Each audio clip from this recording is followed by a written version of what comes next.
This is George Jelinek. At each George London Foundation concert, I conduct an interview with a distinguished vocal artist. On this occasion, my guest was soprano Elaine MALBIN.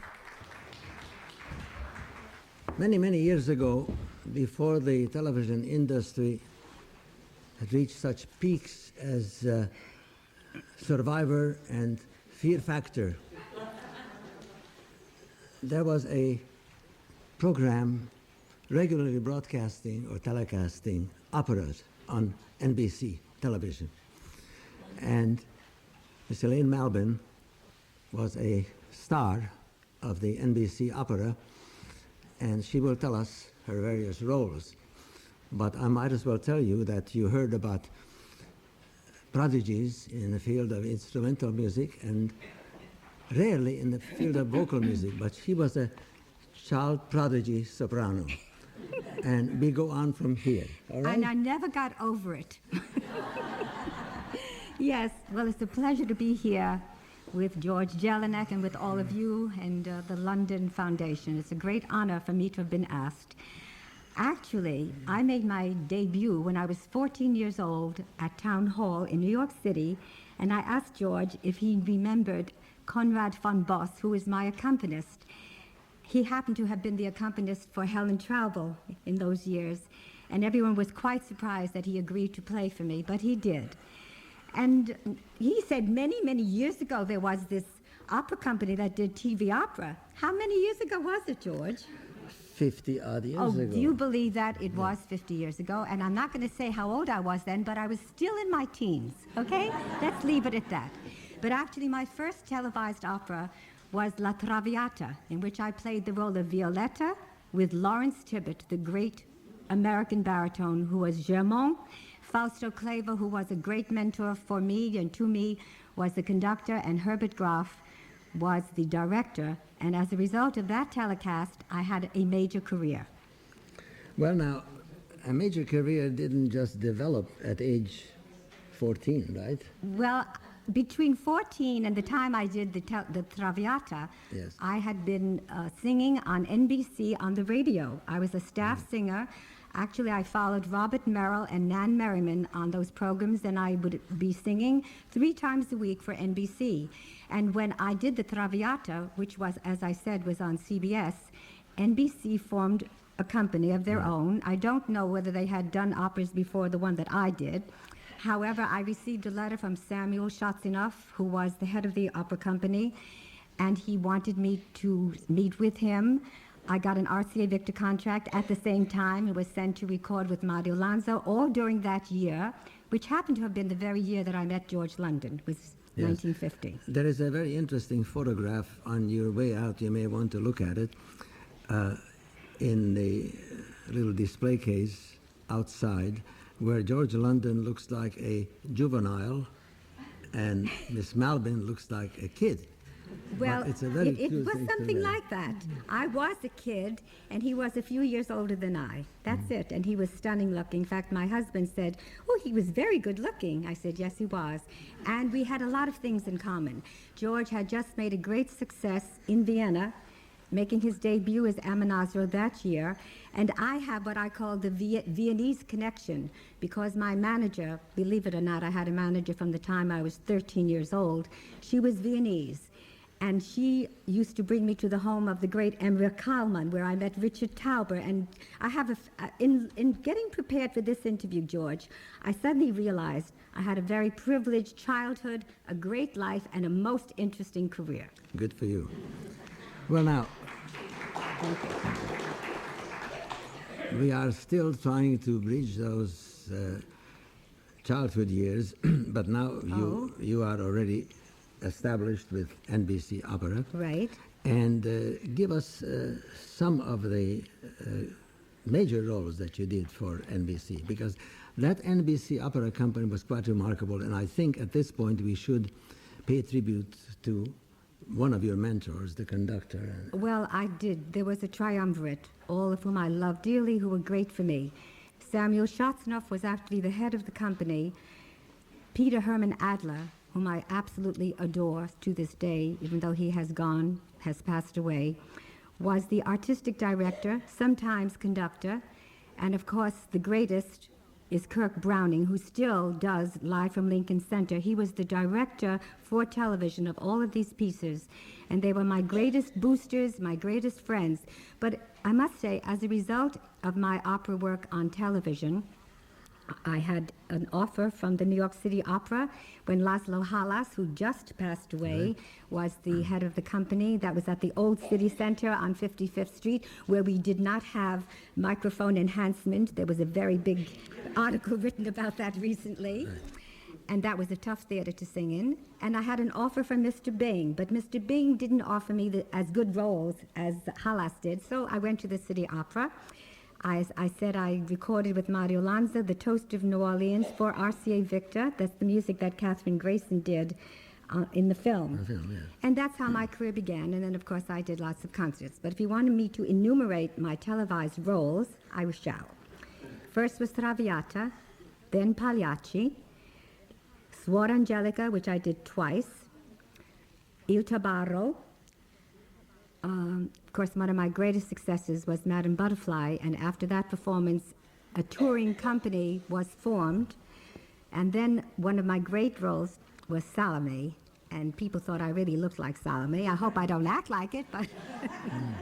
No, but wasn't that a kind of a stretch for you? Not really, but I have to mention one of the last operas I did on television is being shown as I speak at the Museum of Television and Radio, honoring the 75th anniversary birthday of Leontine Price, who was Madame Lidouane. It so happens that I was the lead singer in it, Blanche. Anyway, that is being We'll shown talk about today. the Carmelites by Pullman. The dialogues of the Dialogue of Carmelites. the Right. Carmelites. Let me ask you this. This television, even the touring company of television, did not keep you occupied through the entire year, or am I wrong? Not, well, when I was on tours, it did, actually. It did. But I did many other things. I almost regret, but I can't, there are no regrets in this life.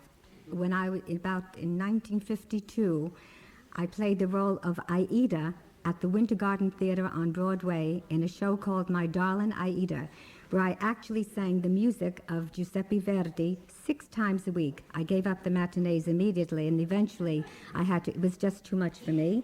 I also starred in Kismet. I replaced Doretta Morrow at the Ziegfeld Theater. I did all kinds of television appearances, A Voice of Firestone. I was on Johnny Carson, you name it, I was on it. And I did a lot of other things. Plus, I did a lot of concert work. And of course, I performed many times at Lewiston Stadium. Actually, that's when I met George. George London and I both appeared in 1950 at the Lewiston Stadium, at the Robin Hood Dell. I think that's enough to keep anybody busy, don't you? And then, a very important year is 1967. I had just sung the Pearl Fishes in San Francisco, with whom I had appeared before. And I was getting a little tired of my nomadic life. And instead of going to Europe to perform, I canceled out. I went to New York, met my husband, got married, and the next year I had my wonderful daughter, Amy, who is sitting in the audience, whom I adore, who just announced her engagement. There she is. And 1 year later, I had my second little daughter, Julie, who lives in California, and I regard my 2 children as my greatest achievement. Did it also mean, though, that you interrupted your career? It did. I tried to keep on singing when Amy was a little infant, and I would feel so terrible when I was away from her that I felt that I just couldn't do it any longer. You felt guilty, yes. I don't know what I felt, but I wasn't happy. So I decided that I would no longer go on with my singing career, but about 9 years later, I suddenly decided I had to sing again, and somehow or other, I got this wonderful engagement to sing Cleopatra in Julius Caesar at the Kennedy Center. And it was a very traumatic experience for me. It was very difficult for me to prepare it. It's a tough role, as you know, very hard role. And I had not been singing for several years. And just before that, and I did, and because I think it was more of a nervous problem than anything, and then I decided that I would do a recital in New York just to see how the critics would regard me, would receive me. And they received me very well. I got wonderful reviews, but I didn't really go on with a major singing career, although I kept on singing as I keep on talking now. There's no stopping me.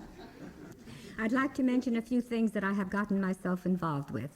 I'm on the board of the Center for Contemporary Opera, which does new works by living composers, as our accompanist today is John Muster, who's a wonderful composer. I've only heard his songs, who's married to our soloist, Amy Burton. I'm interested in the Di Capo Company, which is a small opera company, where I actually performed the Old Baroness in Vanessa. I hated the old word. Can't you just call me the Baroness? No, it had to be the Old Baroness. And I'm interested in young singers. I think that the Elaine Kaufman School, which offers a program of music for children, is fabulous. And I think everybody who's interested in the arts should help promote the teaching of music and art in our public schools. Very true. But you did leave out something. What did I leave out? You had some engagements in Edinburgh and Glasgow. Oh, that. Am I right? Yes. George, you are really very single-minded. He's very operatic-minded. Well. Yes, I did. I performed the role of Colombina in Arlecchino, a rarely performed opera by Busoni, and I was Echo in Ariadne auf Naxos with my very dear friend Lucina Mara. And we did that in Glyndebourne and in Edinburgh, and that was a great experience. Yes. I left out a lot of things. If you want to go over my bio, I can tell you. I'd like to ask you a question. In building your career, which it seems to me that your career was more or less almost ready-made for you, but in building it, because you have to build a career, you have to expand your repertoire and so on, were there any major influences, any role models, I should say? Role models? You know, when you say, I did not really build my career built me. I really have defied what most young singers do. I feel like Topsy. I just growed. When I was 10 years old, a woman named Hortense Silkman, who was my music teacher in public school 234, stopped at my desk and said, Elaine, why didn't you tell me you could sing? You must be in the Glee Club. And I said, I didn't know that I could sing. And I'm very touched, but she recently passed away. And her niece sent me clippings of my publicity in her desk drawer at a nursing home. The niece said that was her greatest thing she ever did was to discover my voice. And very soon after that, I was singing at Town Hall with Conrad van Bos. So you said that your career shaped you. Yes. What were the major influences still? I mean, you were, in addition to building your career, in addition to acquiring new roles, you must have had your ears open, your eyes open about the world around you, about the operatic world. Were there anyone, be it sopranos, tenors, baritones, basses, whatever, that left an impression on you? Well, there are many great singers who have left an impression on me, but it was as I was growing up and singing, and as I became a singer at the same time I'm listening to my car as I was coming in from Great Neck, where I live today. I heard the very first performance of Joan Sutherland in 1959 when she sang Lucia at Covent Garden. Mm-hmm. It was the most fantastic vocal performance I have ever heard since before. Another person whom I adored was Birgit Nielsen, and I loved her Salome, and I loved the way she looked when she took off her 7 veils. She looked great. She had thin, beautiful legs and small hips, just a big chest and big shoulders. And I had the privilege of meeting her at the Metropolitan, where they sell the gift shop. Yes. And I went up to her and I said, Madam Nielsen, I'm a great admirer of yours. And she was so sweet. Oh, thank you. And I said, I will never forget a master class of hers that I attended at the Manhattan School, where I understood everything she said and agreed with it. She said, you must sing as though you were standing above your notes, meaning singing always from the tone down. And she said, there must be a roof over every tone. And she said, oh, thank you, I must remember to say that again. Anyway, she was great. And then today, I was listening to Leontine Price, who is celebrating her 75th birthday. A happy birthday, Leontine. and she sang the Ave Maria of Gounod in the key of G, which brings her up to a high B, and it was absolutely fantastic. So these are some of my favorite things from the song of the same name. Well, with the high B, we are on a pretty high level, and I think at this point we are going to conclude because we have to make room for our singers. And thank you very much. I thank you very much for having me. Thank you. Thank you. Thank you.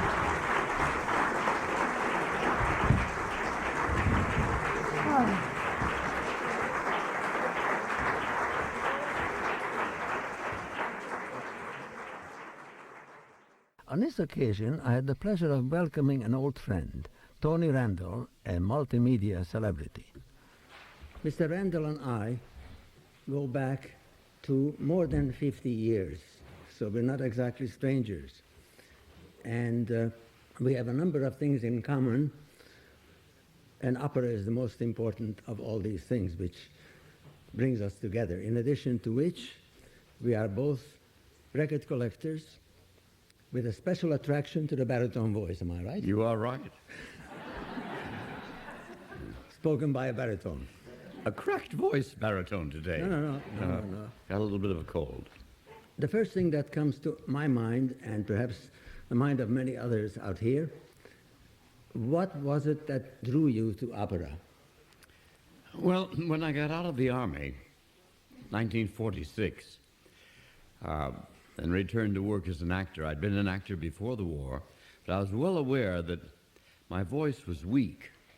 It had, people told me, a pleasant quality, but I knew that after 8 performances a week, I was exhausted vocally. And we had something called the GI Bill of Rights. They were very good to veterans then. And I decided to put my entire 4 years that I was entitled to into my voice. And I began to study with Henry Jacobi, who's gone now. And after about a year, he said to me one day, you know, you should go hear Leonard Warren. I didn't know who he was. I didn't know what he was talking about. I'd never been to the opera in my life. Although I passed the opera house every single day to work at WOR across the street, I never went in. And it was only $2.50 for the cheapest seats. I just thought it wasn't for me. I didn't know. I can't believe I was so narrow and so stupid. But anyway, I went to hear Leonard Warren in Falstaff, Fritz Reiner conducting, Giuseppe Di Stefano, Chloe Elmo. I walked out of there just a changed man. I'm told that if you try crack once, you're hooked, and your life is ruined. Well, that's what happened to me with opera. I just discovered that we have one more thing in common. I also came out of the service in 1946. Ah. What did you study then? I didn't study. They still owe you 4 years. Oh, I know what you mean.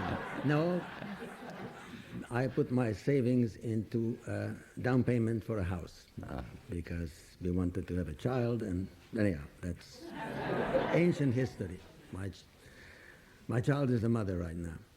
And anyway, here we are back in our youthful days. Mm-hmm. Do you think back nostalgically to those beginning years? No, they were too hard. They were too hard. I like it better now. In addition to having become an opera fan, which you are to this day, you have done a lot for the Met. I know you are active with the activities of the board, and for a while, because I remember that I served with you on several panels, you were also a veteran of the opera quiz. Yes, it's a funny thing, but not a week passes, but someone says to me, I never miss you on the opera quiz. And I haven't been on in over 25 years.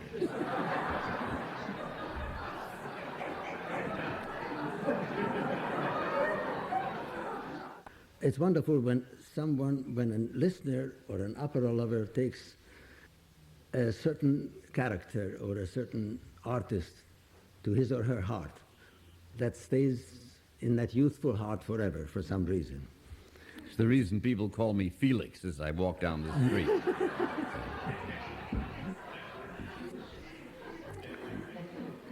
What is your favorite opera? Otello, easy. I can say without fear that anyone in the world will contradict me. No. It is the best opera ever written. I dare you. I'm not going to. I'm not going to contradict you. Not at all. Naturally, it's a natural for you, being an actor yourself. If you were to take it to the theatrical performance, would you want to be an Otello? Would you want to be a Iago? Well, Iago's my part, of course, but I mean, in the theater. that's what I'm talking about. Okay. I played with Paul Muni for a couple of years or more, and I begged him, I did everything in my power to convince him he should try Othello. I had my own agenda in mind, of course. But he would not budge. He wouldn't do it. He said, if I play any Shakespeare, it'll be Shylock. And then I went to work on my friend Lee J. Cobb, who was a natural for Othello. And I even got him the Toscanini recording. I thought maybe that'll excite him. But he could not be budged. He could not be budged. Eventually he did Lear, which was in its way wonderful, but he waited too long. If, apart from Othello being your favorite opera, you have any particular affinity for Verdi operas or in Italian operas as opposed to French or German? Yes, I'm an Italian opera man. It may be because Verdi wrote the most beautiful music of all his music for the baritone. In every one of his operas, the baritone has the glorious music. He is said to have discovered the baritone. Whatever it is, it's what I like. Well, he certainly discovered a certain type of baritone, and all baritones, past and present, bless him for that. Do you have any favorite memories, any outstanding memories of operas that you actually enjoyed? I know that you have a big record collection, so do I. Yeah. But on the stage, Yes. that you met. Yes, I went down to Philadelphia to see Mario del Monaco in Otello.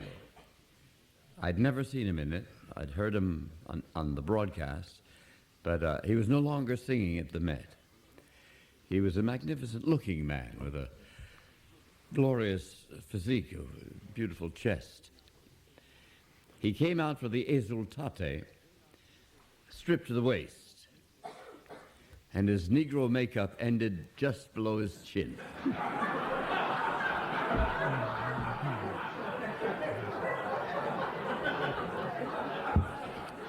It was the biggest laugh I've ever heard in an opera house, or any house. Certainly in Otello, that would Yes. be outstanding. In your long career as an opera fan and operatic insider, you must have watched George London on stage. Yes. Several roles. Can you Yes, tell us many. a few things about him? Yeah. Well, he was a bass, of course, but he could sing baritone, and he could sing it very, very well. There's a phrase in Aida, which is, to my way of thinking, the most beautiful phrase in the whole opera, and it's never repeated. Pensa che un po' lo vinco straziato. Yeah. Yes. Every baritone. In an aisle scene. Yeah. Every baritone, including Leonard Warren, who is incomparable, Cheryl Milnes, all of them, take a breath in the middle of that phrase. London sailed right through it, over the top and down the other side, without taking a breath. That was the most thrilling moment, Yes. and beautiful musically. What do you think about the Mozart operas in which he excelled, and in general, your attitude toward Mozart operas? I know that you're a great Yes. Verdi enthusiast. Yes, there's something peculiar about them, and you'll have to forgive me because I know this is a minority opinion. They're glorious. They're simply glorious, but they never make me cry. Now, there are dozens of moments in Mozart, especially in the piano concerti. The slow movement in almost every one of them is a wipeout, just a wipeout. I sit there sobbing and listening to them. The slow movement in all 5 violin concerti, the clarinet concerto, they're just so soulful and deep. They're so moving.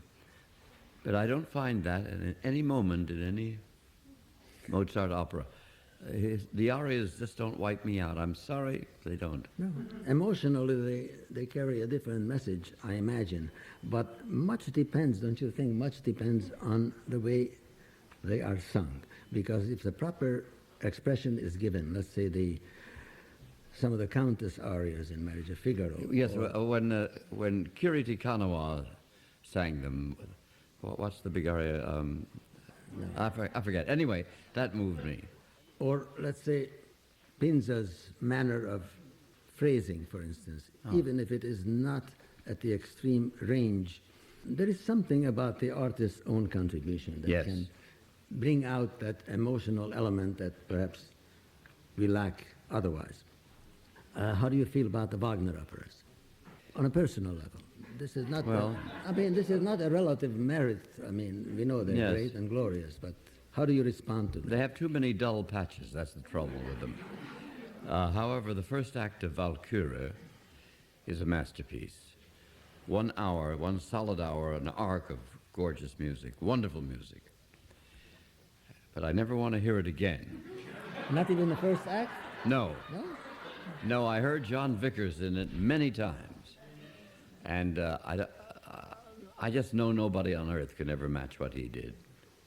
I want to keep that memory. Anything he did, as a matter of fact.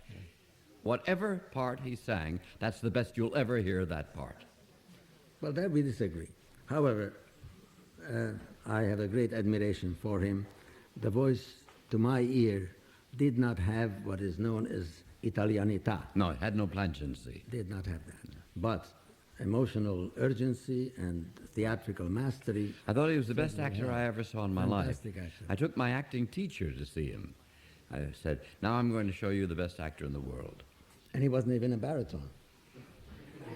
He was a baritonal tenor. Tell us other reminiscences that are related to the Metropolitan Opera, that you remember, that you liked, that you disliked. Did you have any personal relationship with Rudolf Bing, for instance? No. No, every time I spoke to him, I had to remind him who I was. That must have been in his later years. Yes, it was. I used to go so often. My wife would say, you look kind of restless. Why don't you go to the opera? And I'd go almost every night. Just walk in the stage door, I was known, and catch an act, get my fix, go home. Every single time I saw Joan Sutherland, except once in Australia, I saw her in Adriana Lecouvreur and Esclarmonde. I didn't like that a bit. But every other time I saw her, I suppose 75, 100 times, I realized I was in the presence of something that was once in a century. But I remember a performance of Turandot. The tenor, very good tenor, great tenor, obviously didn't like the Turandot. And when he took the veil from her face, she has to sing for a while, and he slowly folded the veil into a square, and then another square smaller, and then another one, and he blew his nose in it and threw it away.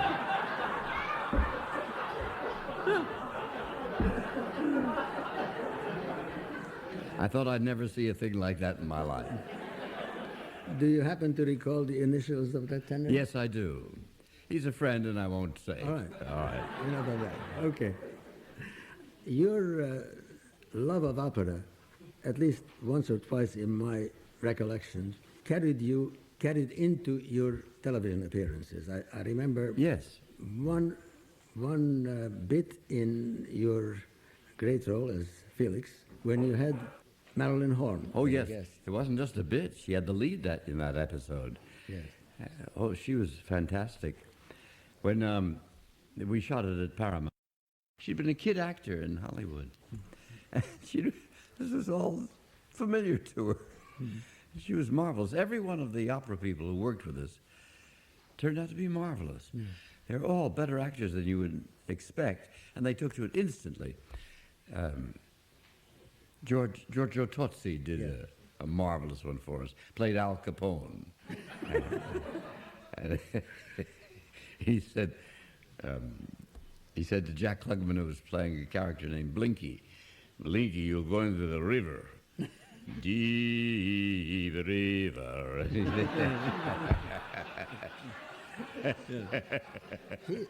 He is an excellent actor. And Yes. he did some Broadway. I mean, I remember seeing him in, what is it? Not Most Happy Fellow. Most Happy Fellow. Yes. That's right. I almost said Goodfellow. That's not what I meant. I got carried away with the association. Any other operatic artists that came on TV with you? Oh, yes. Martina Arroyo did one. She's fun. Richard Fredericks did one. Cheryl Milnes did one. I was determined to bring some culture into the world of TV. We also did a dance one with Eddie Villela and with Suzanne Farrell. And we did an episode, one with Itzhak Perlman. Yes. That was on Love Sydney, another show I did. Yeah, I remember. Yeah. You played a judge. Am I right? No, Or that... am and I that- thinking of something else? that was another series I did. Okay, all right. Well, we almost ran out of things to talk about, which is very unlikely for both of us. No, I can keep going about myself as long as you want. I would like to tease you into it, but I think we have to make room for our artists. Thank you very much, Tony Randall. Lovely Good to see you again, George, yeah. And we go back a long time. Yeah. Thank you.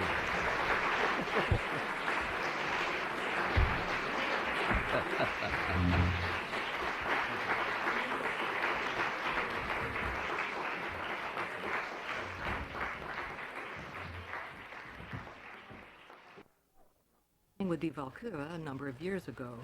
Last year, they collaborated on a concert version of Tristan, one act per performance. Kip Crana, San Francisco Opera's musical administrator, asked her about the adjustment of going from a concert setting to a fully staged production. Well, I actually did one production at the Edinburgh Festival last summer, and Jane Irwin, who's singing Brangena in this production, was also singing it in Edinburgh, so it was nice to get to meet her and sing with her. And you know, you don't know, and as I told everybody, my voice never feels like it gives out. My brain gives out before my voice does. I could probably sing it 2 times in one night if my brain would hold up. And I think that, for me, is the most challenging thing about singing Isolde. It's just the concentration that it takes to, you know, there's so many words. I mean, as my husband said, this was typecasting for you, because he said, you never shut up. And really, in Acts 1 and 2, she's never leaving the stage. So that's probably been the biggest challenge, just keeping my concentration. I'm sure one of the things that people wonder about with the role of Isolde is how do you make sure that you still have enough gas left at the end of the show and you have to sing the wonderful Liebestod after all of the singing that's gone before? How do you pace yourself? It's nice because I have about 45 minutes with the intermission and then the first part of the third act. I have time to actually go back to the dressing room and take off my wig and take off my costume and put on my bathrobe and just sit down, and I really just literally chill out for about 10 minutes and don't do anything. And then I've been keeping these power drinks backstage, which are wonderful. You know, they all have funny names, Mango Tango or whatever, but I'll drink something like that to get a little energy. And I usually call my husband at the top of the third act just to say how it's going if he's not here, you know. And then I really just chill out. And I find that if I'm just quiet for those minutes that I'm in the dressing room, once I come out, it feels okay. I don't have to consciously be thinking about it in the second act. Or I really don't do that. I really just let myself relax at the beginning of the third act, and it seems like by then I'm calm enough and my voice feels healthy and ready to go for the end of the third act. So that's my secret, I guess, if that's a secret. What sort of things do you have to do to prepare physically for singing a role like this? Well, singing a role like this is very demanding physically as well as vocally, and I've already spoken about how mentally it can be challenging. I swim a lot, and I always try to find somewhere to stay when I'm doing an opera that has a pool. And there's a nice pool at the apartment building where I'm staying, and it's so nice, it's warm here, so I can swim in the mornings. And I try to swim for 45 minutes or an hour. I find that it really helps my breathing. It helps me clear my head. I sometimes am singing the text in my mind or going over something that's going to come up in rehearsal if we're in rehearsals or whatever. So that's something I do. And I tell this to students when I do master classes. I said it's so important to get enough rest. My life when I'm on the road doing something like this might seem sort of boring to somebody, because when I come home from rehearsal, I fix my dinner and look over my notes and see whatever I need to work on before the next day. And then I go to bed fairly early, and I'm a morning person, which probably isn't good for this kind of career, because I normally am up at 7 in the morning, and I mean up, ready to go.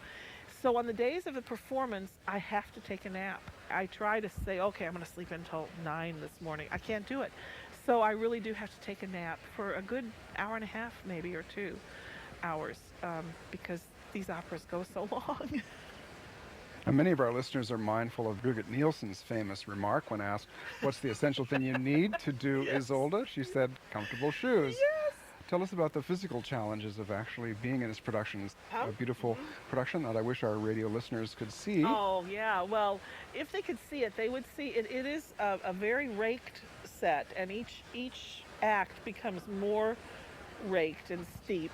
And when I tried to explain this to my husband when we were rehearsing, and of course I think he thought I was just being a big baby, but I said it would be just like if you were working on our roof, because we've been renovating our house. And I said, on a steep roof, and having to sing and be graceful at the same time, you know, in a long dress and heels. That's what it's like. For 5 hours. For 5 hours, yeah. I will say that's been challenging, but it is true, and as simple as it sounds about the comfortable shoes, it's very true that you want to make sure that your shoes are comfortable, because you can't sing if your feet hurt. Christine Brewer speaking with Kip Cranach. By the way, one challenge she didn't mention was that she also has to fill this 3,200-seat War Memorial Opera House without amplification, of course, while singing a role in which the voice is treated as if it were one of the instruments in this 76-piece orchestra. Port on your voice. You have to sing, for instance, I find the extremely difficult, long, fast note passages with a small emission of air. That is to say that the column of air that's coming out becomes very narrow and very slender, whereas when you're singing a Puccini or a Verdi, this column of air becomes bigger, because you have to produce a much bigger sound that goes over the orchestra. And then, of course, in Verdi you have the extremely difficult writing that he wrote, what we call the Verdi climb, which will start from the upper part of the staff, E, F, and then start climbing and go for B natural, and C some of the time, you know. You do not have that in Handel, but in Handel you have another kind of difficulty. You have enormous feats of breath that have to be gotten over. And I would say that in Handel you're naked on stage as far as if you get out of tune. You have nothing underneath to help you out that's going to cover over this.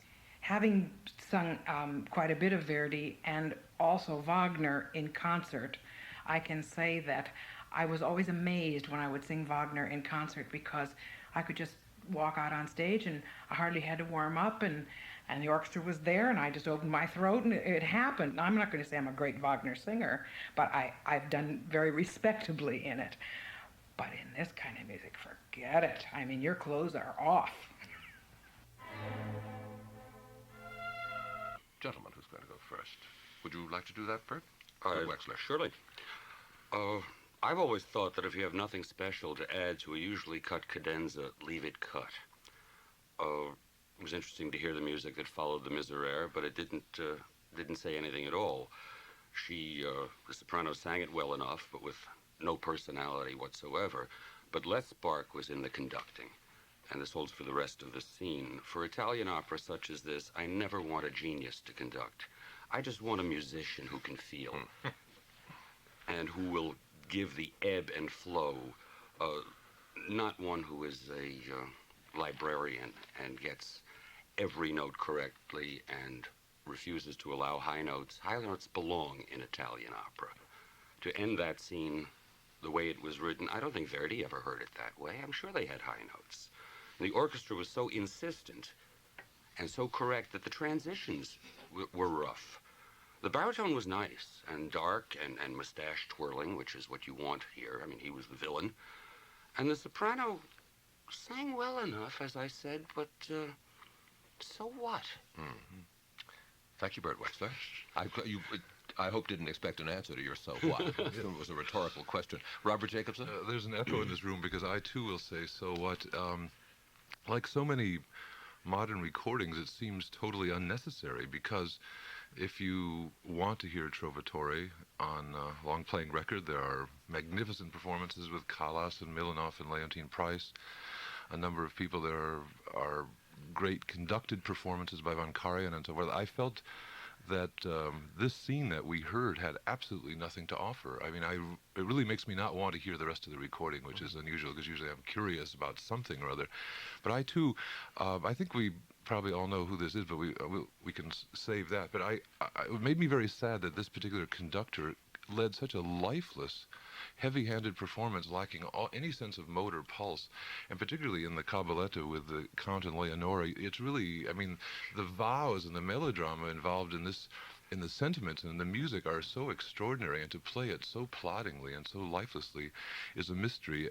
The soprano, for me, had absolutely nothing to offer Leonora. It seemed artificially dark in color, and the basic overall color very drab. It's not free. The words meant nothing.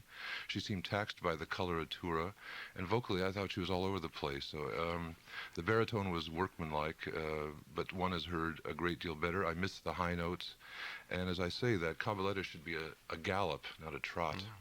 Stuff it all back into the disc, huh? Back it goes to the company. Yeah.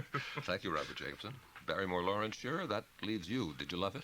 It's a pity that I can't become controversial, but I hated it just as much as everyone else did. I can agree. I'm in accord with everything that my colleagues have said. I suppose the problem is that it's a lackluster piece of music making, and apart from the soprano simply going through the motions of the role, the baritone gets my compliments because I like his voice, although one wants him to free himself and excite people. And then you're stuck with this orchestra in the background being conducted more by an engineer, a train driver, than really a musician. It brings out the kind of steam-powered banjo that Verdi was criticized for having written in Trovatore. So I suppose the best thing to say about this is there are other better recordings. Yes. This one is a Phillips recording. Carlo Maria Giulini leading the orchestra of Rome's Santa Cecilia Academy. The singers, British soprano Rosalind Plowright, Italian baritone Giorgio Zancanaro, and Placido Domingo, the Manrico who was languishing in the pokey off stage. Lucky for him. Yeah. Well, you all knew the source of the recording, I assume, because there haven't been any out recently. No, there aren't that many come along. And why? I knew this was Giulini, and what makes me sad is I think that in the 50s, he was truly one of the great Italian opera conductors. Then he gave up opera for almost 20 years and has now come back on recordings and is making some rather drab versions. And it's a very sad occasion. I don't understand it. Yeah. Thank you, gentlemen. First hearing will continue in a moment. From Lucio Silla and Ach ich fühl's from the Magic Flute. Gentlemen, Barry Scherer? Well, this is rather nice singing, but I would have to say it's somewhat cold, somewhat mannered. The Lucio Silla aria is your typical aria of the period. My blood is freezing, it's dark, I'm cold, what am I going to do next? And I suppose she she's sung it in a rather straightforward manner, perhaps because there are not many other models to go by yet. The Italian is extremely correct. I think I know which singer this is, and I have mentioned it in the past that her Italian tends to be extremely precious and dentalized in an American way. But then we get on to the Ach, ich fühl's, which starts out with much more feeling. Obviously, she's more comfortable with this piece until halfway through when you get to the passage work, and then you have this feeling once again of a conscious effort to be correct about everything and to get through the piece positively without fault.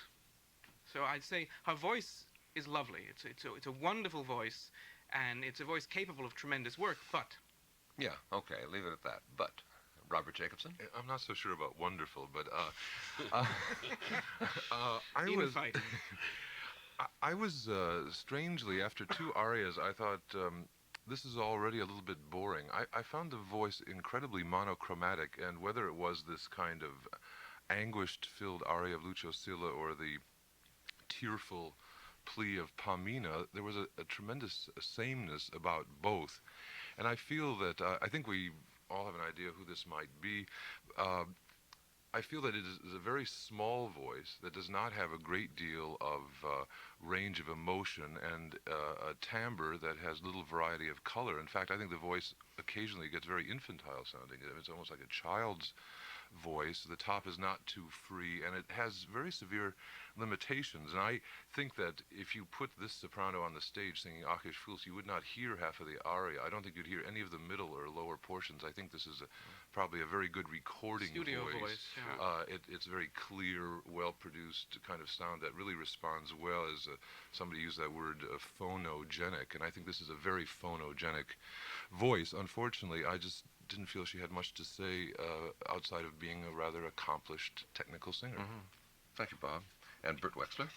I don't know what my colleagues are complaining about. I felt this was an awfully good senior class recital. Oh. The diction was clear, if not idiomatic. The scales were correct. I think she gets her degree. But other than that, I hated it. The first aria, as we mentioned, does not mirror these chilling lyrics, or even now I waver, I fail, I am dying. There was a nice pulse to it, almost. It kept being interrupted. And in the Magic Flute aria, first of all, I like a mellower voice. I like Lemnitz or Stieber. I like a... You're a nuts. You're a nuts. He is not. This was too piping a voice. The aria is not an easy one to like. One appreciates it, but it's not an easy one to like, and this shows why. Because you really need somebody who feels it, sings it, molds it. Mm-hmm. Thank you, Bert. She did not. No. Robert, you thought you knew who the performer was. Should I put you on the spot? Oh, I think it's Barbara Hendricks, yes, the American correct. soprano, who is making quite a career in Germany and is making a lot of recordings now. Actually, I think the best thing she ever did was Final Alice of David Del Tredici, which is a brilliant performance. Oh, yes? Yeah. There's an Angel recording, and with her, the English Chamber Orchestra under Jeffrey Tate. You seem surprised. No, I just didn't know about this record, that's all. All right. We're going to conclude with music by Puccini after a brief pause. I think it is surprising that Manon Lescaut hasn't been more recorded. There's one, of course, classical one with Albanese and Björling on RCA. I rather like this because I felt that these two singers had exactly what we found missing in the other singers we heard today. These are singers who understand emotions, who understand textual inflection, who really sing on the language, and who have a tremendous amount of involvement in their roles. It's a very difficult act. Despite its brevity, it's a hard act to sustain because it really is one long death scene. The conducting I found a little bit draggy here and there, as if maybe this conductor was trying to make a little bit too much of the tragedy and give it something more than it really is, but certainly a splendid maestro, obviously. Mm-hmm. Thank you, Robert Jacobson. Bert Wechsler, please. I agree absolutely with Bob. I think this is the hardest act in the opera to pull off. I love the rest of the opera. I've never really been happy with this act. But there is some music, no matter who sings it, I hear Licia Albanese's voice, and this is one of the operas. This soprano I liked very much. She wasn't as harrowing as I like, but she certainly sang well. The tenor, this act doesn't show the tenor off too for much, but he sang it well. They sang well together. Sure. What's the rest of it? The rest of it is to me the opera. So what does the rest of it sound We're like? ending on a happy note. You've all been so mean. The ancient society of curmudgeon. Barry Scherer? Well, I can agree with my colleagues. If one must have a Manon Lescaut, this is a good one to have. I've never liked the opera. There's something, a pall hangs over this opera for me, and I just don't enjoy it musically. This is very well sung. The conducting does remind me of Mrs. Campbell's old refrain on stage. Mrs. Pat Campbell used to tell actors, "Get on, you old ponga, no one's listening." And I don't say that no one's listening to this conductor, but it has its longeurs. The act itself is pretty long. This is making the most of that length. Fine, it's a good recording of an opera that I am at odds with, so let's leave it at that. Anybody want to take a stab at identification? Yes, Well, Robert by Jacobson? process of elimination, I think this is Mirella Freni, Placido Domingo, and Giuseppe Sinopoli. That's correct. Which orchestra? I don't remember. Name the first violinist, please. To what? But yeah, I must say that Freni has emerged quite triumphant in this part everywhere she's done it now. Incidentally, this is a DG Digital Compact. Oh, thank you. Tell us a little bit about Leona Mitchell. I know Enid, Oklahoma is the hometown, and my guess is that Enid is one of those places that doesn't have an opera house. No, Enid does not have an opera house and didn't have an opera house, but it was very rich in choral music and band music and symphonic music, actually. And so growing up as a child, I really heard a lot of music, not opera, though. Are you the singer in your family, or do the rest of them carry on too? There are singers in my family, not opera singers, but gospel singers and rock singers like that. You feel like you're I'm an outsider, but they all love me. They all love me, and they really support me very much so. How was your path to New York? Took a couple of unusual turns. Yes. Well, actually, I was a lucky one.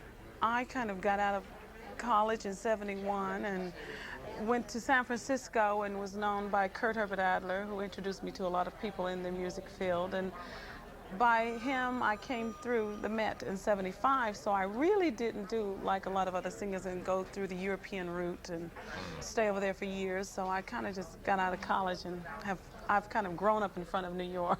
Just your basic At the Metropolitan. overnight sensation. Well, something like that.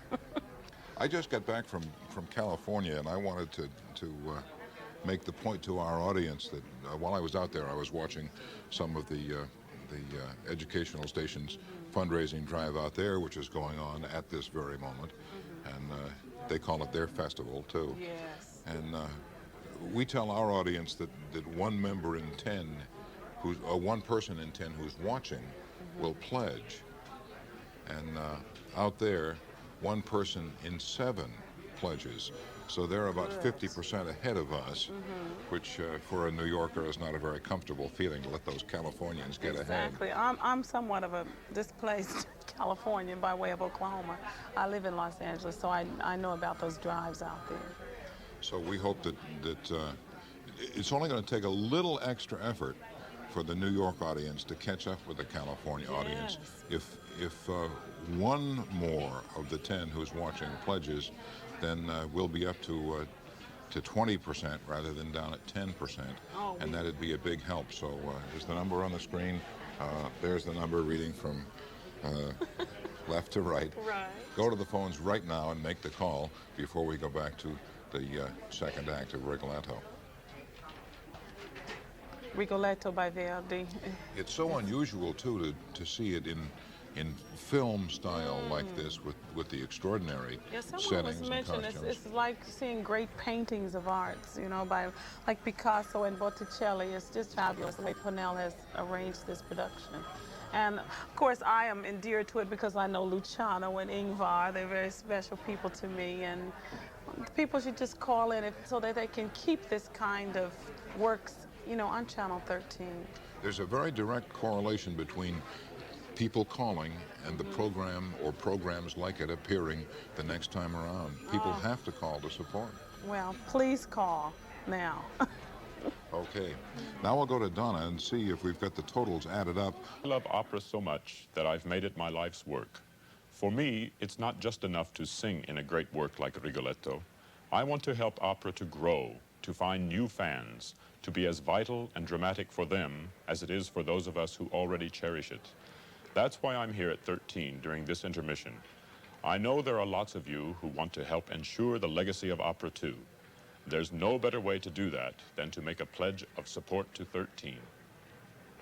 Think of the thousands of people who are seeing an opera for the first time, and of the thousands more who are seeing Rigoletto as they've never seen it before. We can thank 13 for bringing Verdi's music to us in our homes from this beautiful setting in Mantua with a phone call and a pledge. It'll help this station bring you more extraordinary productions like Rigoletto. And that can only mean that more people will come to love opera as much as I do. Won't you become a member of 13 now? Thank you. Joy. We feel that way. What's the project that you save in the back of your mind, the secret, special, heartwarming project that hasn't happened for you yet? I can't complain about anything. Everything's happening as it should for me. And I've kind of planned it that way, and it's working just beautifully. And so I am very happy with my life right now. Good. We'll cross our fingers for the rest of it. Thank you. Now we're going to visit with Donna and see how close we're coming to our goal of 500 calls. And something intended for the stage. 13's in an interesting position of being a television station and yet presenting a lot of material recorded from a live performance. It's one of the things that makes this station very special. If you've enjoyed the many performance programs 13 offers, both live and recorded for television, now is the time to make your pledge. Thank you. Opera House about the character of Cavaradossi? Well, I think I have a very deep, and by now, almost definitely, way of performing the part, but I think that you always find something new. That's the reason you accept to do new productions, because you always want to find something new, and when you have somebody as gifted and with his love for opera as Franco, you know, is wonderful, because you find new things even after doing Tosca almost 200 times. It was marvelous, this period of rehearsals, and I think that then we have a production, then it is sensational. You've only just begun to take up the role of Tosca, have you not, Miss Behrens? Yes, I sang it for the first time in Paris in December. This is my second production, and in this wonderful production where all the props, the sets, the furniture radiate so much sensuality that was very exciting. It's very exciting for me too that Franco Zeffirelli, who did it last, and I think the only time was Maria Callas, now feels ready again to do it, and it's so wonderful, and it's... Well, now, she's a very, very temperamental woman, isn't she, Tosca? Yes. How do you get sympathy for her at the same time? Because she comes in, she's calling for her lover, she's impatient, she thinks there's another woman there. Is it the love that she feels for him that really makes her sympathetic? Of course. And I think that the jealousy is also a way to express her love. It's very flattering for a man if a woman is jealous. But nobody likes to hear a woman who goes on and on all the time calling him to order. So somehow you have to find something sympathetic there to project as well. I try to make it as sweet as possible. And I think she is not that. I mean, when she comes, there are strange things, that the door is locked, that she actually hears Fuscio di Vesti. The rustle of a skirt. Rustle of a skirt is what she said she hears. Yes, and his answers are not quite coherent, because she feels that he is nervous and tense too after his meeting with Angelotti, so... And it's quite... She's got some cause, in other words, to feel jealous. Something's going on. She has some reason for it. Something is going on. Besides, this is part of the play of love between them. And I think it's very tragic that this jealousy then causes the whole setup, which Scarpia uses, exploits, and which in the second act then is really the point where the whole thing blows up. Now, Scarpia is a real villain, isn't he, Mr. MacNeil? He's hardly got a redeeming feature in this. Well, Franco feels strongly that he is truly in love with Tosca. And he said that Puccini would not have written the Già mi strugea aria if it's love music. And he wishes, and I hope that we're getting what he wants, that Scarpia at certain moments is literally almost beyond his actions as the chief of police, and he's in considerable political trouble besides, that he's almost doesn't know which way he will go. The same ambiguity happens with Tosca. I think he asked us that she feel at certain moments immensely attracted toward the man. There's a kind of sensuality under it which was quite unusual. The case with Franco is, I mean, I have only worked with him twice, in the Traviata movie and this, although I have done many of his productions after him. After he had created them. His direction, his understanding of where he wants to go, the total of it, from scenery, costumes, little pictures, big pictures, emotions, and the whole thing is so well defined and so strongly taken. He has it so firmly in his head that you must, even as an actor, abandon yourself to what it is that he wants, even though at the moment you think, I don't know whether I can do this. Then you try it. Then you find out that the whole of what he has put together has such enormous direction that you'd be a fool to oppose it. You simply cannot. You must go with what he has created because it's so strong, because it's so well thought out. I hope that the result is what he would like, but the direction that he has is enormous. Is there anything from a previous production of Tosca that you've taken part in that you brought to this one? Yes, there are many little things. I mean, our last production was recreated, in a sense, by Tito Gobbi. And I just got goosebumps, I'm sorry. His direction was so great. He understood the part so well that there are many small details which he and I talked about that I still use. They're not against anything that Franco wants. They're just part of a characterization which I think adds to it.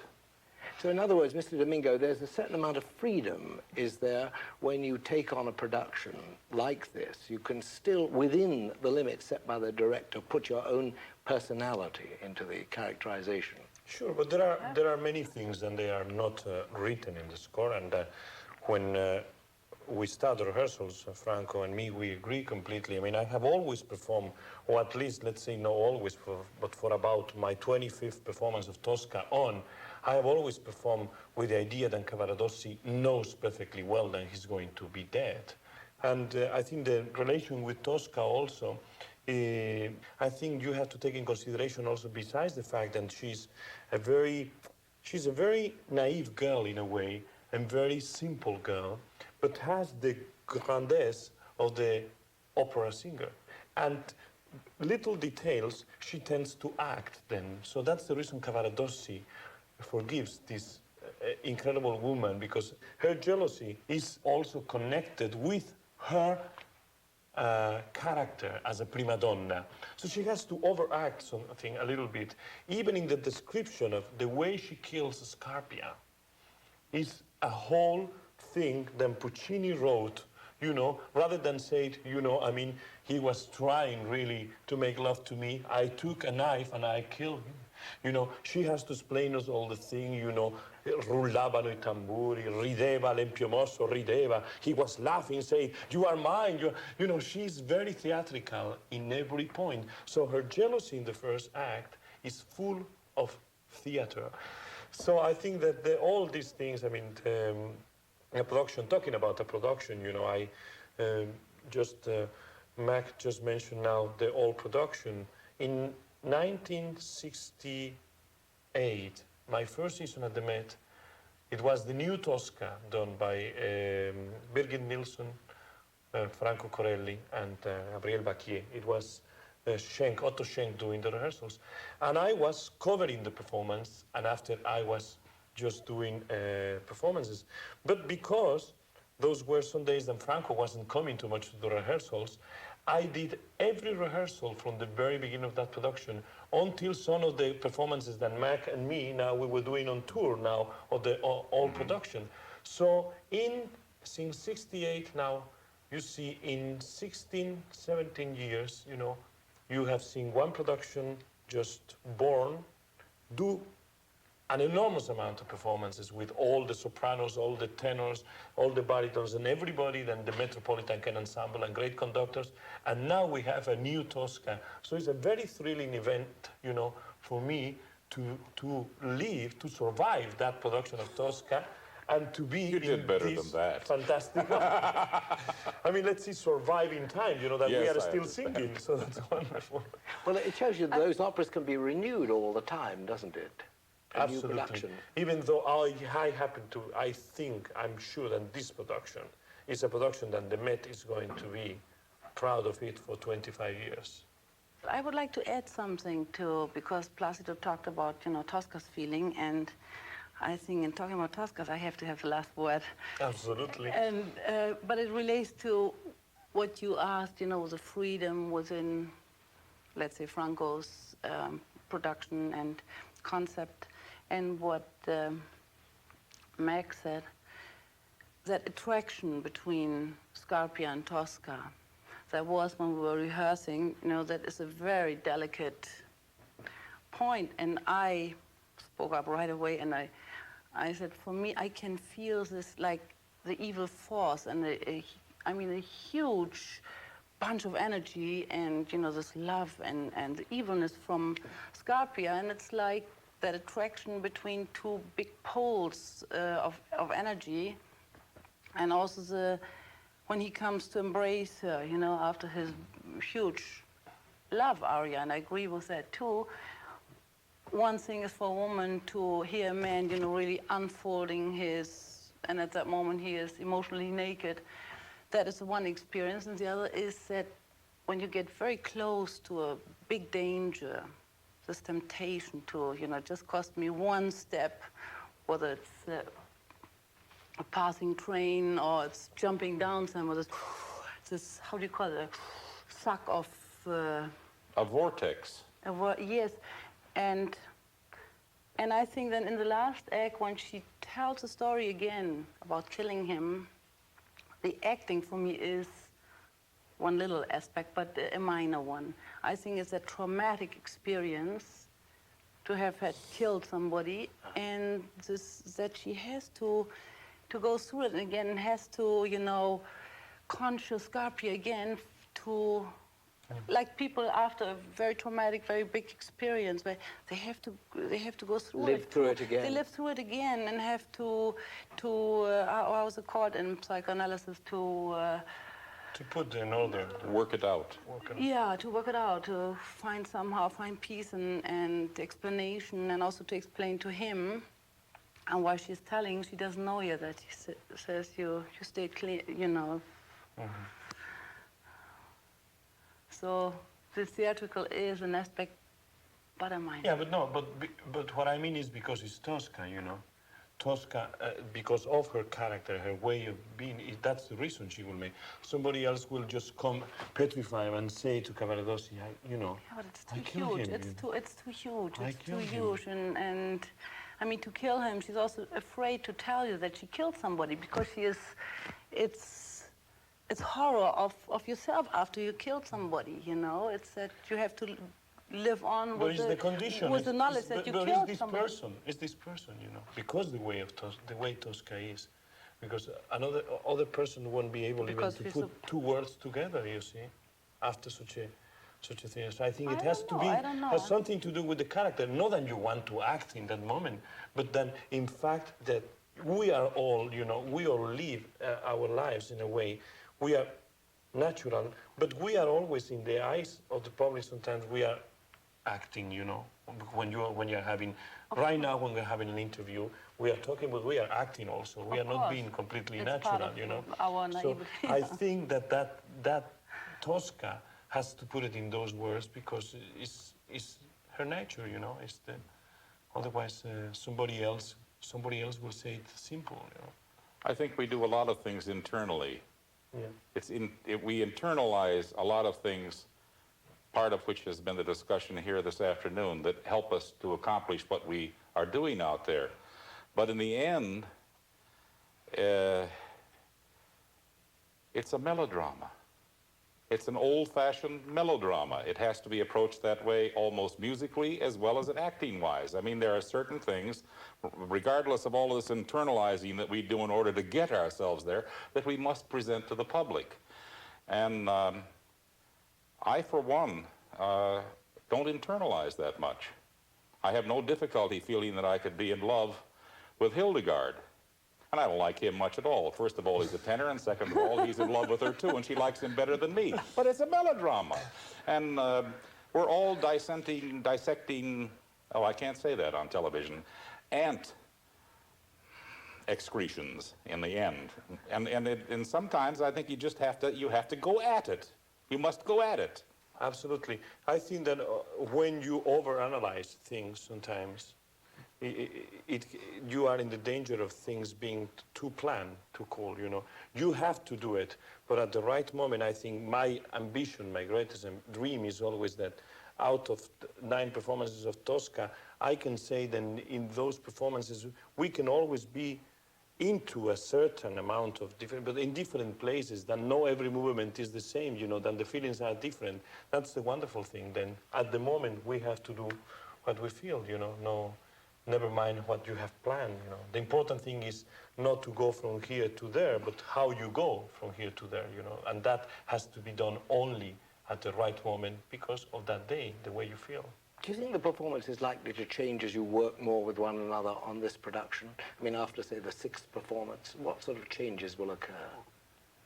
Your relationship to Mr. Oh, our timing will get better. Our timing will get better, almost certainly. One of the elements that is absolutely secure in any theater is opera particularly, there's never enough time for rehearsal. We will learn a lot of things from each other on the stage, and I hope that we're good enough actors so that we'll react decently amongst one another and that it will improve. We'll feel different things from the pit. Yeah, for instance, with Mac, I have done so many things together, and I make my debut with him, so that's... But with Hildegard, it's the first time, you know, then we are singing together, and it's going so absolutely wonderfully, you know. Yeah. But the cast, we are lucky, you know, that we really work. Everybody is serious about the work, you know, and it's not any kind of poses or anything. We have been working hard and so on. No doubt that we are happy about the results of today's rehearsal. But performance after performance, we will enrich, you know, part of the acting because we will know each other much better. And even with Mac, even if I know him, we'll find out, you know, if I get too close to him one day in the Vittoria, he might have to hit me, you know, because I wouldn't you do never that. know. I have been forced to shove tenors on occasion, but I never strike them. But to do something, because sometimes, you know, the people that is supposed to hold you, they might be late. So what do you do? I mean, if I get to Scarpi, I have to grab him, so he has to defend himself, you know.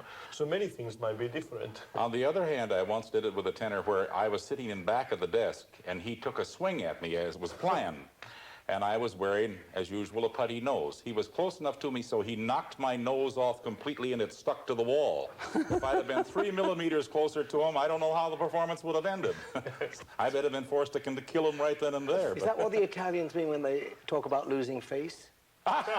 Marvelous.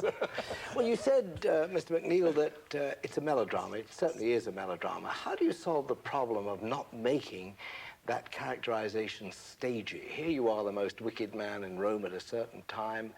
How do you get some plausibility on behalf of that character? Well, he doesn't know he's wicked. Everybody else may, I hope, but he doesn't know he's wicked. He does what he has to. He's in a terrible political problem, and he's in love with a soprano, either one of which could cause enormous problems for him, or both. And I never look at Scarpi as wicked. He is a character who has desires.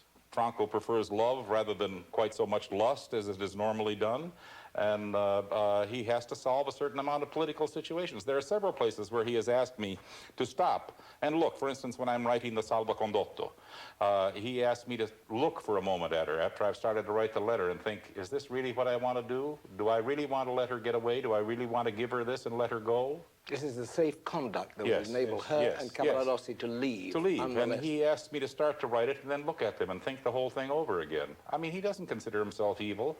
He's doing what he must.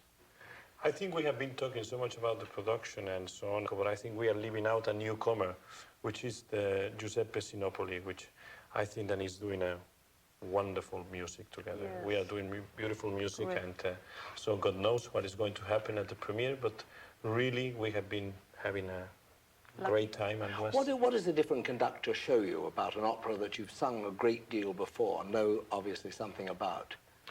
Well, most of the time what happens is that when you have done an opera, as Mac and me, we have done Tosca, probably the opera that we have done more times in our career, probably without any doubt, is that at the first moment, you always tend to, if somebody comes with something that is new, you always tend to disagree because it's so automatically inside of you what you've done, you know.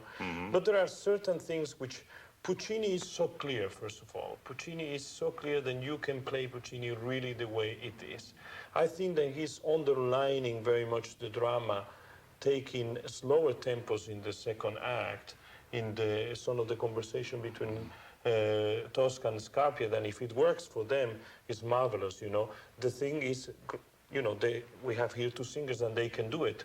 All the singers, they might not be able to do it because it's really very, very on the mark, the drama, you know. The orchestra sounds with a tremendous insinuation more than many other times, you know, because of what he's doing.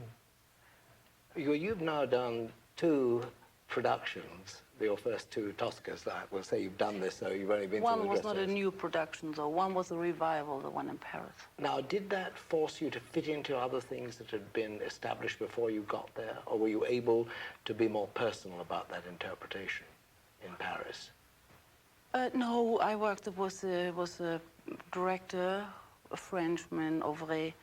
I worked it all from scratch and for my person. But you had the sets to fit into, and you had the geography of another production. We had sets here too. Yes, but you can work out the geography in this production. This is much larger, is it, this production, in terms of scale? It's quite large. I think it's the largest one I've ever worked in. Yes. Does that present any new problems? Again, timing. Timing. I mean, lots of moves that are long moves in order to get you from one place to another that are broken in between, where you might originally have stood still in one place for longer and still be able to arrive at the same thing. Essentially, there are two tables, one dining table and his desk, if you will, separated by quite a considerable space. And it took me a while to get the timing down to be able to get from one place to another because I was rather used to the last set we had was much smaller. But timing is not something that the public thinks about in connection with an operatic production, but clearly it must be vital. It must be one of the things that you work out after you've been performing together for a while. It's the hardest thing that we all have to do. I mean, an actor in prose can take a pause. You know, if you want to hesitate before you deliver a line, fine. We can't. The music goes on. We have to fit to what is being done there, which is part of that marvelous relationship that takes place between conductors and singers on the stage. They have to understand some things that we can't do, and we have to understand some things that they can't do because the music goes on. And it's an enormously difficult process. And we hope we've done it well. Now, is there collaboration between the conductor and the director in that case? Of course. Yes, I think so. What sort of collaboration to ensure the timing, for example? So all the rehearsals happen with the musical director, the conductor, and then we figure out what can be done, what can't be done, and what tempi we have. It sounds like the art of compromise, certainly of collaboration. To a point, you know, I mean, a stage director with the musicality and the really care for the singers and for the music, like Zeffirelli, I mean, it's no doubt that he can talk with the conductor in a certain moment and say, well, this part, I mean, I hear you are stretching it too much. I think dramatically, perhaps it will go better if you move a little faster. And to a point, you know, it's right, you know, when Franco is saying something, he has such a great experience of the theater.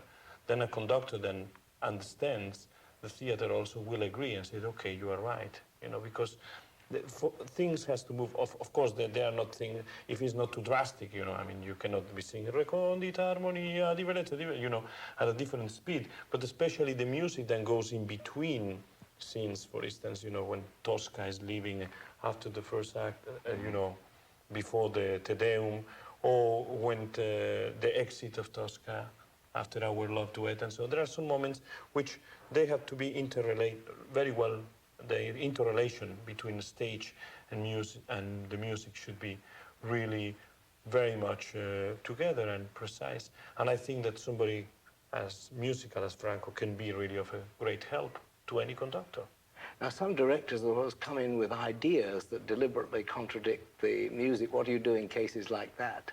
Well, faint. Yes. It's very hard. I mean, if you were a stage director faced with producing the 3,000th new production of Tosca, what are you going to do? Particularly when you're dealing with genius.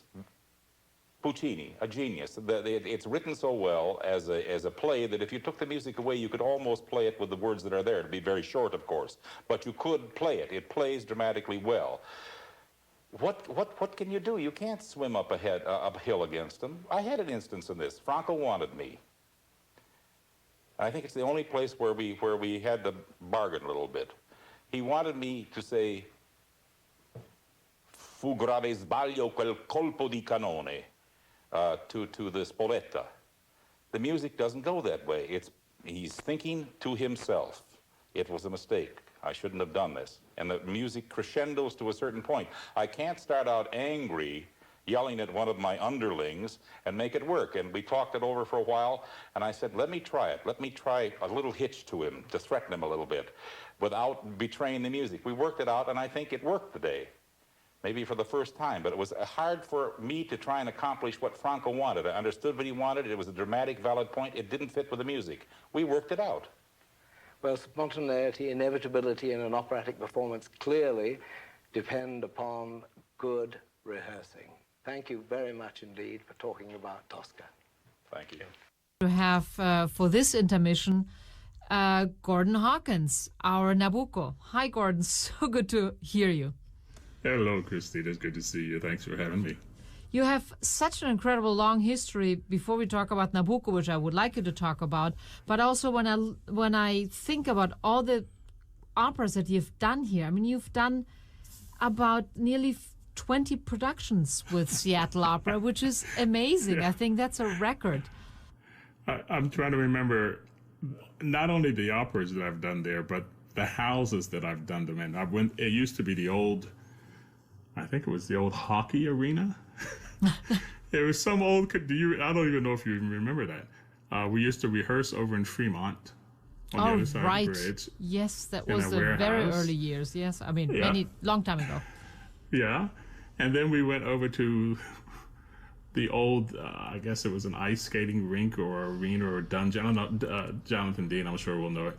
And then the new theater. So I think I've been there for all of the evolutions of Seattle Opera, which is it's pretty cool. No, it's really beautiful to have some artists like you that have such a long relationship with Seattle Opera and loyalty also. I mean, you kept coming back. I mean, you got invited back, but you kept coming back.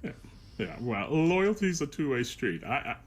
For me, that was during the time that I just started breaking into New York City, right? So there's a lot of energy and aspirations and all of that sort of business stuff that happens in New York City, where it becomes, just by the sheer magnitude of New York, it can get very confusing. And I think I was more than lucky, blessed, I think, to be able to go to Seattle and just focus on doing the art form without any political fallout, without any other goals in mind. It was just to be able to do opera, and coming to Seattle and meeting people like Vincent Cole and Carol Vaness and Gabor, and I could go on and on, but then I sound like an old circus elephant, so I won't. But just suffice it to say, being able to come and do opera in Seattle, where the subscription base, the audience, the community, everyone was so focused on the art form and supporting it. I can't think of another place. It's a very warm audience here, continues to be, and enthusiastic and supportive also. And I think that's very important to have an audience that is supportive. It's difficult enough to do your job, and the reaction of the audience is crucial for when you're on stage. Yeah, I think also that support was, I think, quite simple because the company was so actively involved with the community. It wasn't just like come and see and trust what we're doing. There was an actual partnership there. So that trust was built over time. And I think once you build the trust in that way, where you have an entire company focused solely on the product, and doing the product to the best of its ability, that's where the trust comes. And it's a very difficult thing to do, as you well know. But I think once you do establish that, then you have the next step past trust is loyalty. Yeah, no, you're right. Yeah, and that's where we right. go. That's where we get. That's where we are. That's what we get. That's where we are. That's what we want. Yes. Gordon, tell us a little bit about this Nabucco, as far as you remember it, when it was in 2015. So I wasn't that long ago. No. But you've done many things in between. But tell us a bit about the role, about your relationship with the role, and what it means to sing it. I've done a lot of firsts at Seattle Opera, but I was lucky in this regard that I had performed Nabucco before, so I knew a sense of pacing because it's quite a demanding role. It's a very long role, and so I knew what I wanted to do, and I knew the manner in which I wanted to approach it. The challenge here was we did it. It was a new production, but we didn't have a set. We had exceptionally incredible costumes and lighting, and the orchestra was on the stage. The orchestra was actually they were actually a character in the show.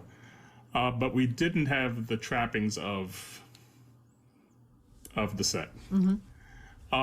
Which thrust all the action and the players down amongst the audience. So in some way, it was actually better for me. I think that would have been very difficult to do if that was my maiden voyage in the role. Yeah.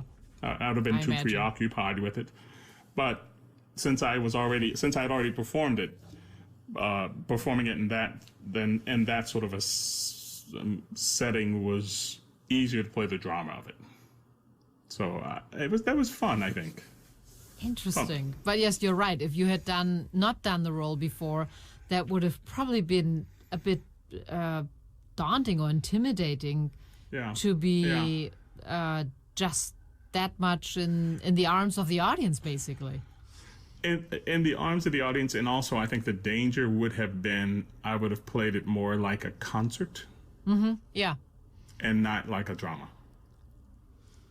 Yeah, of course. I mean, the pressure was on all of you, to really make the drama, because if you don't have the scenery, sometimes you can hide or play with the scenery and. No, you were right. Hide's right. It's a long opera. You're allowed to take a pause every once in a while, but everything that was generated from us. Yeah. And that's a different challenge. I think it should be that way whether you have sets or not. But we did not have that crutch to lean on. You were out there. But it's also but it's a great challenge also. I mean, that's also an opportunity, I would think. Yeah. Once you wrap your head around it. Yeah. And I again, having done the role before, I had that luxury, but also the amount of years that I've actually performed on stage meant that I could take risks like that, which is, you have to have that that sort of daring to want to do that. So I appreciated it. I really did appreciate it. I bet. Would you want to do it again? Yeah, yes, yes.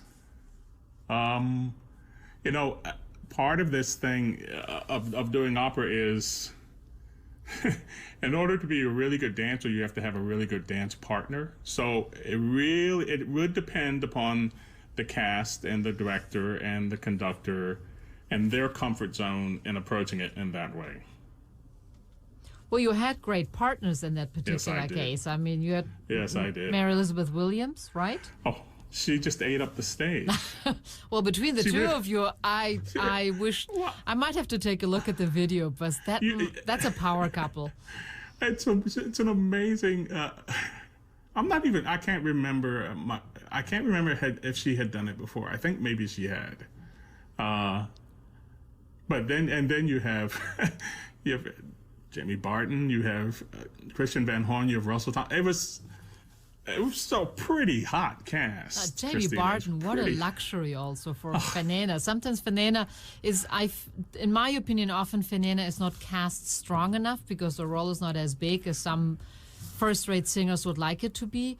But it's such a beautiful role. I mean, the music is wonderful that she has to sing. And Jamie Barton, wow, that's luxury. Yeah.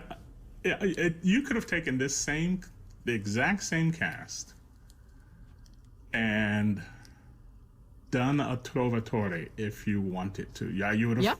You could have. Yes. It's that close. Yeah, absolutely. And as far as the period, it's close. Those two operas are similar in terms of when they were written. It's close to that era. It's Verdi before 1851. That's my dividing line. So Rigoletto and older is a different Verdi than Rigoletto and younger. So this still falls into that category. But you could do it. Right. You could do it. Well, let's go back and do it. Okay. I would love to. Was Nabucco one of your favorite roles, or are there? I mean, it's very taxing. It's very dramatic. It's also high. It's long, but it must be very gratifying and to do this role. By that time that I had come to this particular production, by that time in my career, I had understood enough about Verdi to know that he leads you right up to the dramatic moment. So as long as you play everything honestly up until that point, then you have a little bit of leeway in terms of how you want to interpret your aria and cavaletta. So everything I had done before with Rigoletto or Trovatore or Macbeth is actually longer and higher tessitura-wise, but it's that aria cavaletta at the end of Nabucco that is just... When you really want to throw yourself into it, you have to pump the brakes and go, oh, wait.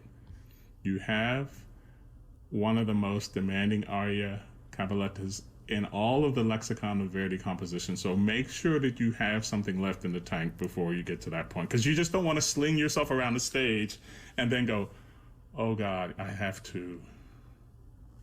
That's true. Don't you want to give it all in a duet? Well... And is there the point where you have to put on the brakes a little bit? Because I feel this is musically so exciting. I don't know how you temper yourself there. Well, again, now, you're so good at this because you get this. Had I not done Nabucco before, then what you just articulated would be exactly what happened. You throw yourself into it. And I have to say that you do it anyway, because the music does it anyway, right? And it's actually can be more exhausting to try to conserve than it is to just be in the moment. So if you're in the moment and it's honest, just go. If you're well rested and you're feeling good, just go. What you don't do, at least what I don't do, or what I've learned not to do, is try to editorialize or embellish upon what has been written by Verdi himself. Do what he wrote. That's enough. That's enough. Trust the moment. Trust the artist. Verdi's a much better composer and artist than I ever will be, so I can trust that he will take me to a point where I can deliver. And just deliver it honestly. Don't have to go any more than that. And if you're feeling good that day, then you want to add a little bit more to it. Okay, but everything is already set up so well, Christine, as you well know, that there's not much more you have to do other than honestly what's there. I think delivering honestly, especially in Verdi, is important, because I think Verdi is so honest, so warm. There's a warmth and humanity in his music that it will only truly move you, in my opinion, or for me, if it's sung honestly, and then it'll get right to you. It goes really deep. There's a simplicity there. Yeah. There really is. I had a friend of mine ask me, actually the question she asked me is soprano. It asked me had to do with Puccini, but it applies to Verdi as well. She asked me, what is, Karen Slack asked me, if you had one secret that you convey to singers about singing Puccini, what would it be? And I said, don't sing any louder than beautiful. It's the same thing in Verdi.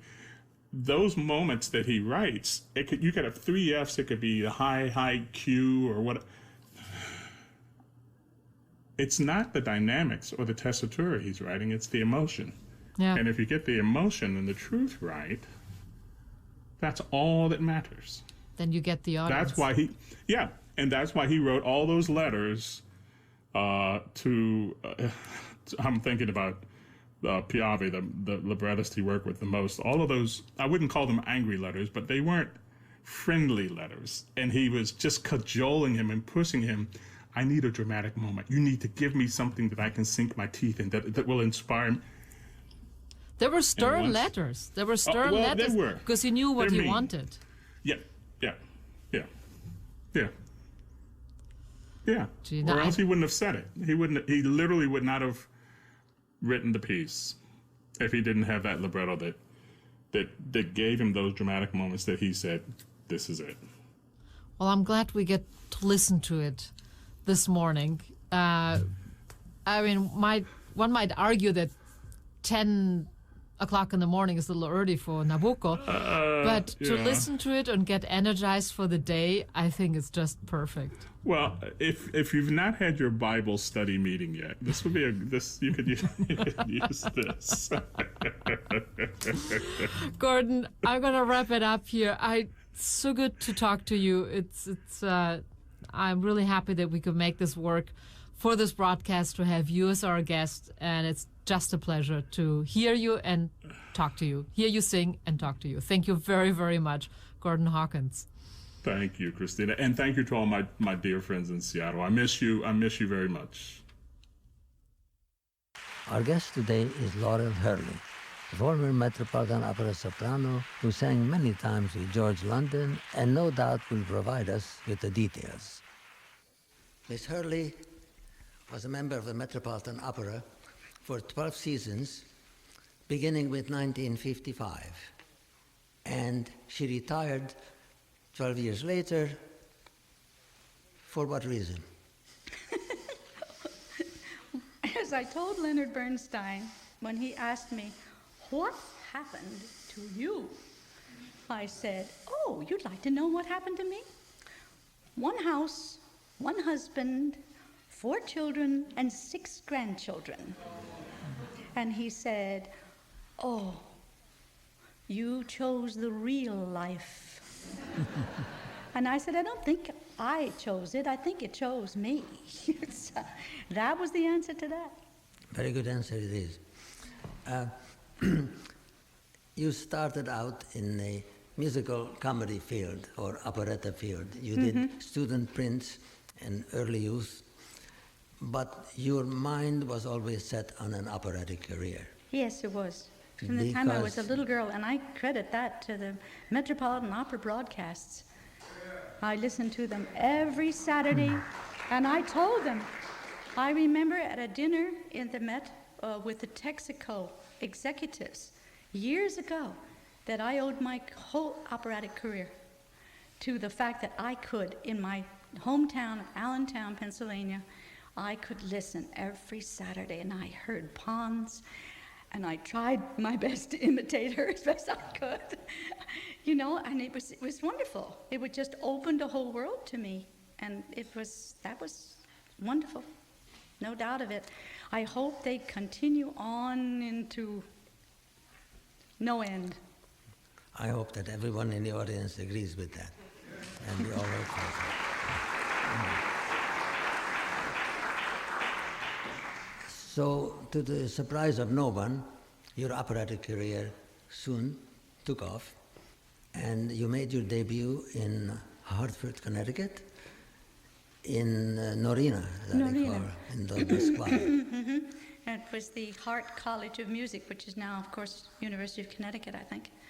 And I had a wonderful time there. I did the Norina. I was pregnant at the time with my first child. They had a doctor and a nurse backstage, just in case. And to make life even more difficult, not only did they have to put a big piece like this to make the waistline fit, but they also were using a rake stage. Now, for those who don't know, it's tilted. It's tilted this way. And it gives wonderful visually, just marvelous. L.M. Nagy was the stage director, of course, and he was so talented, and he designed, but everybody was watching me because I was pitched this way. And try that sometime when you're carrying a baby. But then after the baby, I went on to other things. I had my little boy. The next important phase of your career took you to New York City Opera. Yes, that was very exciting, because I did intersperse, you know, the opera things with light opera things, like A Night in Venice, for instance, of Mike Todd's show out on Jones Beach, and there were a great many of the City Opera people were involved there, and so in the fall after that, I made my debut in 1952 as Zerlina in Don Giovanni, and I did a lot of roles with them. Yes. A lot of roles, and I ended it in the autumn of 1954 with Sophie and Traviata, and one after another. When I looked at my schedule, I couldn't believe I sang that many nights. Well, before we went on the air, I told you that you did 37 roles at the Met, and you told me, I did all that? But that's quite a total. It's true, but I looked myself up, and I realized that I did 37 performances with George London, and that surprised me. I didn't realize. Remember, I was talking about the first time I'd seen him. It was before I made my debut. It was like 1951, something like that, or two. And of course, I had subscribed I was a member of the Opera Guild. That's so I could go to a dress rehearsal. And I was sitting up in the dress circle, and I looked down at the edge of the footlights, down at the front of the stage, and there was this tall gentleman, and I recognized him, and I thought, oh, it's George London. Look at him. Oh, isn't he dignified? Isn't he wonderful? Oh, I thought, oh, if I could only sing with him someday. Oh, well, that was just never going to be. I had no idea that one day I would do 37 performances with George. I have a list. I did 8 Don Giovannis, 5 Marriage of Figaros, 9 Arabellas, where I did Fiaccamilli. In 2 seconds, I'm going to tell you the story of the sacca torta. And 12 Tales of Hoffmann. But of course, we didn't really work together in that because he was too busy tearing me. I played the doll, and at the end, he tears me to pieces and throws the pieces out on the stage. So that didn't really, blend with him in that role. And but my favorite was when I played his daughter. in Boris Godunov, because it was a short role, but glorious, because George was he was just the Tsar. He was the Tsar, and I played the Tsarevna, his daughter. And he was so warm, he changed his character. Instead of being this dominant person, he suddenly was gentle and kind and very father-like, and it was very warm. It was a beautiful scene, and I loved it very much. Most of your roles, certainly at the Met, were in the lyric coloratura territory, right? You did Adele in Fledermaus, you did Gilda, and several Mozart roles. And some of those Mozart roles, actually, you did outside the Met. For instance, you did Constanza. Yes. Right? I did Constanza with the Baltimore Symphony, with the whole cast of the NBC TV opera group, including the conductor. We all just moved to Baltimore and did It was absolutely a wonderful performance, and it was very well received. And I enjoyed doing Constanze. It was very exciting. Yes. And we all worked I remember just before the curtain went up, Peter Hermann Adler said, "All right, children, be relaxed, but concentrated."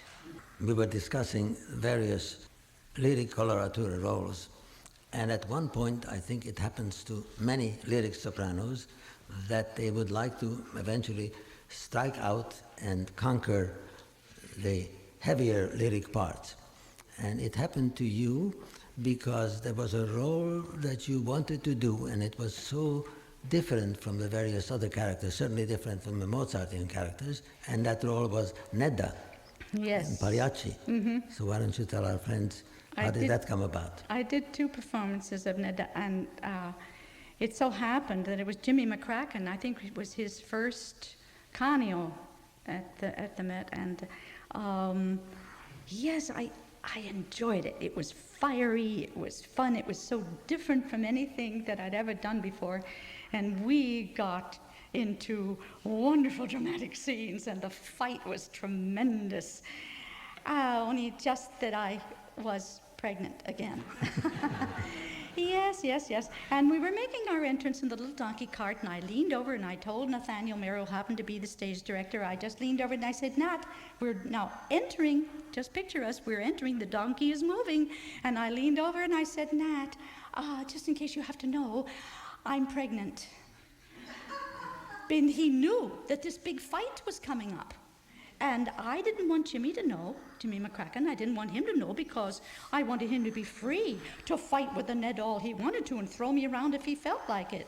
And so he did. And he didn't know until it was all over. And he threw me around. And my heel, I had never had a dress rehearsal for that one, and it had an uneven skirt hem. And just as I thought I had the fall under control, my heel caught in the hem, and I went flying right across almost to the footlights. And I rolled, and I think I caused a lot of heart attacks, including my little daughter, who was upstairs and knew that Mommy was going to have a baby any day, and didn't like that man with a knife at all. But it was wonderful. I enjoyed it. Tell us about Zerlina, and which you did with in Don Giovanni's, where George London was your Don Giovanni. Well, yes, we did a lot of those together, and we also did one on Omnibus on television. I've never seen it because they had a wonderful policy that if the opera was not on schedule that season, you could always borrow your costume, and I loved my costume, Zerlina.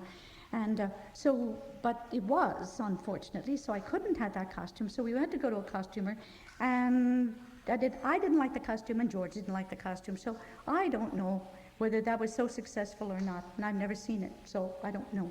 But we enjoyed doing it. We did enjoy very much doing the Zerlina and Don together, but it was a lot of fun. I always insisted on doing my own screaming. You know, usually they have the party scene. They have a girl from the chorus or something hidden in the back there, and she screams, and everything. I said, "Don't tell anybody. I'll do the screaming, and then you'll get paid for it. Don't worry, you don't get paid. It's okay, okay, but just let me do my own screaming. So I wanted my scream to be my scream. So that was it. But we really did. I enjoyed it. Don was, he was so always, George was the part. Just the same way as he became the Tsar, he became Don Giovanni. He was a wonderful, wonderful actor. And he was so devoted to the work ethic, so devoted to the perfection, to striving for perfection all the time. And he helped young artists like myself, always, to always strive for that. Must have been fun to do La Ci daram la mano with him. Oh, yes. Quite a bit. You have a little notebook with you. Is there any other interesting anecdote that you'd like to share with us? Oh, that's right. I promised you the story of the Sachertorte. All right. Well, that's in Arabella. And of course, the Fiacre Millie, she's she's the Viennese character, and she sings. Party girl. A party girl, yes. And all dressed in red and with this whole thing, with the Fiacre thing. She's leader of she's the sweetheart of all the men who drive the Fiacres through Vienna. And so she comes on and she sings absolutely some of the most difficult coloratura things. They're just I don't know what, just decorous fireworks. That's all it is. It's just a lot of fireworks that go through this whole thing. Well, in the middle of the banquet scene, they bring on this magnificent Sachertorte. And there it is, this gorgeousness of self. And of course, the big thing was, which one of us, when the curtain comes down and you have your curtain calls, how fast can you get to that cake before the rest of the people get to it? So George and I would make this tremendous rush to get to the Sachertorte. And every time we'd get there, all that was left was crumbs because the stage crew had eaten it all. And it was very disappointing. Every once in a while we'd get a small bit of this thing, but the race, we just never won it. Well, on this tasteful note, we are going to close our conversation. Thank you very much for sharing your wonderful memories with us, and we look forward to you having a wonderful life with your 4 children and 6 grandchildren. The 6 grandchildren, really quite a handful. Thank you very much. It's a pleasure meeting you. Thank you. Thank you.